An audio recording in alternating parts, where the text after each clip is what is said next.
Paltrocast. Rome, how is your day going aside from answering the same questions over and over and over again today? Groundhog Day, but like instead of the day, it's like every minute. Every minute answering the same question. So thank you for taking the time. How much prep was needed to play Frank Lucas? A lot, a lot. For me, I wanted to just try to dive as deep as I could into who the man was, as opposed to what I knew about him already, and try to have a fresh perspective on how a person could end up where he ended up. And so I tried to look into his early life. Wasn't a lot there. You know, it's the 60s, it's the 50s. Like, Sure. tracker keeps count of a lot of things. There weren't even many pictures of him when he was younger. Maybe I found one. But I just try to capture his essence as opposed to just being, correct on every, specific detail about him. Does that mean when you're in the makeup chair that you're going, call me Frank, I'm Frank, and you did that for the entire season? No, I didn't. But I was very focused. I think for this show particularly, my preparation started at home, like before I get to work the day of. It's like the process of getting up and walking over, getting dressed.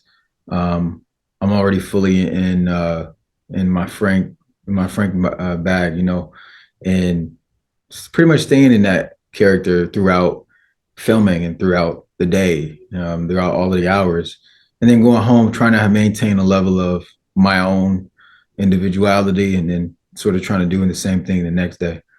I'd have to imagine that this is one of the most challenging roles that you've ever had, though. You've been very successful with soap operas, with procedurals, etc., but this is an actual person and very intense of a character.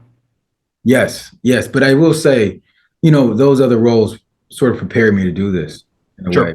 The approach is different doing a procedural. It's like a lot more technical, but less specific on storytelling as much.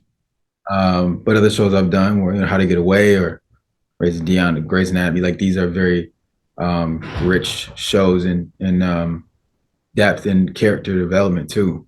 And so I kind of feel like those things all help me prepare to put them all together and sort of step in the shoes of being Frank Lucas. Sure.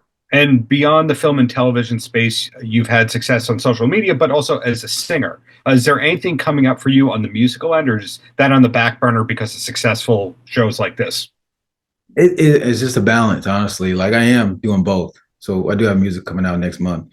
So I have music out now, but just trying to plan ahead. And so I'm relying heavily on my teams for each of those things to help me navigate and make the time to allow the show to, for me to promote the show, and also allow time for me to still be in the studio and still put music out. So for us to learn the latest and the greatest is the best way to track you through Instagram? Yeah, I would say so. I don't post that much, but I post a lot more on there than anything else. Got it. Well, Rome, thank you for your time. Looking forward to what's to come on the screen and on the record. Appreciate you, man. Good talking to you.